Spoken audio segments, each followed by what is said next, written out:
I'm Bafana Skosana. I am a social worker. Then I have a master's in occupational social work. My name is Charity Maluleke. I am a social worker by profession, but I'm also a client relationship manager at ICAS. Hi, my name is Navlika Ritanji and I am the Managing Director for ICAS Southern Africa. My background is that of a clinical psychologist, but I also have a degree in business.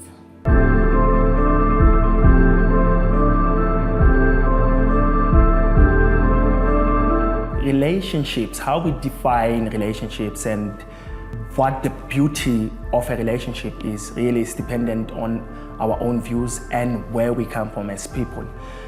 You find that certain people get into relationships without really taking the necessary time to properly know themselves. The reasons why they decide to come together are not clear to the both of them. Perhaps this lady was beautiful, or this man was masculine, or this man had a lot of money. But then, so long as the people are not compatible, it doesn't matter whether this lady is beautiful or the man has money. So long as there are many incompatibilities, people are not able to sustain healthy relationships. Healthy relationships can only be sustained by people who understand each other, by people who take time to acknowledge their flaws, to understand their strength, and to see how they complement each other, all right? So a healthy relationship is obviously just, number one, how do we communicate to one another?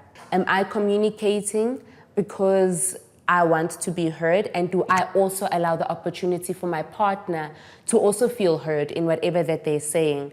And remember that it doesn't mean that to be communicating healthily, it means you agree with one another. You guys could very well leave the discussion still having I agree to disagree type of situation, but it's how you treat each other before, during, and after that. And there's always needs to be a level of respect. Obviously, love is important in any romantic relationship, whether you're living with your person, whether you are married to your person, or even if you guys are not living in the same place or have a long-distance relationship. That healthy communication, showing respect to one another, constantly supporting each other is a very important aspect of just growing that healthy relationship together. A healthy relationship is one that encourages your partner. You encourage each other to be able to talk about things that are on your mind, but not just create the space of trust to talk to one another, but to help each other find words to express what it is that you're feeling. And with that kind of sort of basic ingredient, there's so many other aspects or facets of a relationship that makes it unhealthy versus healthy as well. So again, these polar opposites that we do talk about. So trust, communication. Another important one for me is having the space and the ability to grow. So really being able to keep your independence as a person, following your own life's dreams and goals is as important as having some of those shared goals and shared dreams that you're working together. But it is important to still have a space for yourself in all of this, because I think there's a risk of feeling swallowed up by the relationship when you can't really differentiate who you are as a person anymore. So with healthy relationships, healthy romantic relationships, I am very much of a strong believer that you do not need to go to couples therapy when you have issues. Sometimes things could be perfectly good, whatever that means to you in your relationship, but it's always good every now and then to say, let's get somebody neutral, sit with us and just check in with each other, because sometimes there might be things that you haven't really unpacked or spoken about or realized that it's affecting you until you've had that opportunity to actually speak. There is a certain norm now, if I may put it like that, or trend for people to want to be in relationships with people who are perfect. And there's no such thing as perfection. So long as you can understand that you are a human being, and as much as you are trying your best to be the best version of yourself, you will have flaws. But then if you understand yourself better and you understand that you have your own flaws, it'll be a bit easy to understand the next person and to understand that they will have their own flaws. And if people understand that to get each other at that very basic level, they are then able to build a very healthy and a solid relationship, because everything that they do, they will do in consideration of each other.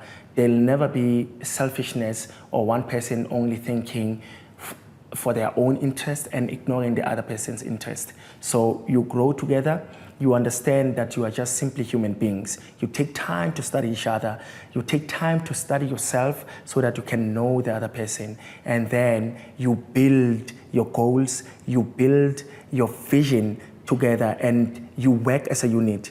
This thing of saying that I am the man and I'm going to do this 1, 2, 3, and I am the woman, so I'm responsible for 1, 2, 3. It doesn't matter.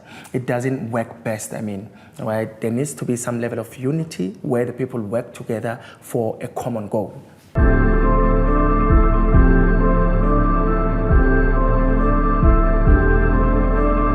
We live in a world where we see a high rise in divorce rates, and it's really disturbing, right? You look at how things were done before, we always have got to compare.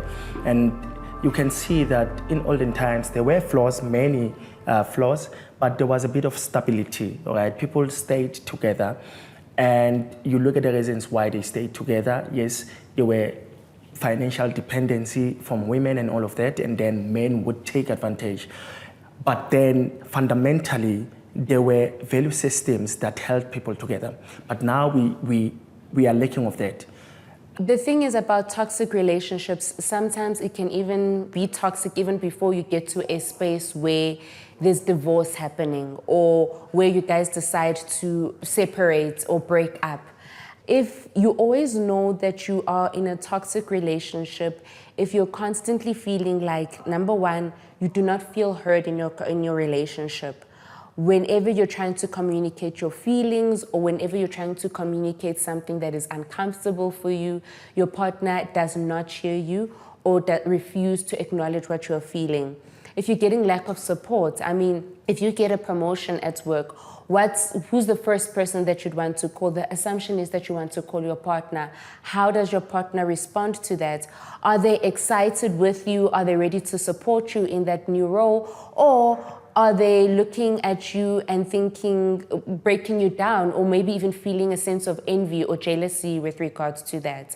So toxic relationships is such a broad concept, and there's so many things that can contribute to what is then setting a healthy relationship apart and it being considered as a toxic relationship. I would say that the minute you are feeling like your own personal self-respect is being compromised in some way, you would need to consider whether this relationship is still a positive relationship for you or not. I wouldn't go to the extremes of saying that it's automatically toxic at that point, but it starts to raise some flags around whether this is the right relationship for you to be in. Having said that, we also mustn't misunderstand that a healthy relationship is always about everything going right. Things can go wrong, and it's about how you deal with that together and individually in that relationship that would then position it as being something that you can move forward and grow together from, because we grow in adversity as well. If the relationship is healthy between a mother and a father, the children are likely to follow that path and then have healthier lifestyles later on in life. But immediately when they have to go through a divorce at an early age, that becomes damaging, right? They become less believing in the world, they become less trusting, right? And then their mental conception of world becomes radically changed. Because now, firstly, they will not believe in marriage anymore. And they will, in one way or the other, hate whomever parent they feel was responsible for the divorce. And then you find that later on in life, they become damaged without it necessarily being their fault. One example of how a toxic relationship can manifest. There's many different forms of abuse as well. Domestic violence is really just one aspect. It's often the physical aspect of abuse as well. There are many different types of abuse that happen in relationships as well. Sexual abuse, emotional abuse, mental abuse, and one that's often not spoken about is also digital abuse in relationships as well. I'm sure there's so many people out there that can resonate with even the use of cell phones and what that opens up within a relationship. The secrecy, the intimacy, how that interferes with people being able to connect with one another, and sometimes how it promotes a sense of connection as well.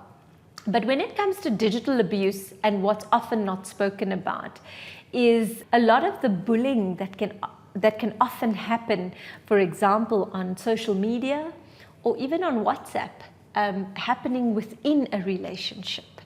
How people treat each other, how they talk to one another, how they intimidate one another using these kinds of digital platforms. And I just wanted to use this platform to just create some awareness that this is on the rise and is a huge contributor to toxic relationships in particular as well. With infidelity as well, that's also a big one. It sort of feels like in this day and age, infidelity is almost common. I don't know, we've been desensitized about how it makes us feel, or the expectation is, men cheat all the time. Haven't we heard that so often? And that kind of narrative sometimes makes people feel, or certain partners feel, that, you know what, I can't really express how hurt or how angry or how I feel about the cheating situation that has happened, and how it's now going to impact our relationship moving forward if I decide to stay with my partner after this infidelity situation. So I always say that infidelity, the core of it is not the actual action itself, but more the trust that is broken. That is difficult to rebuild. Is it impossible? No, but yeah.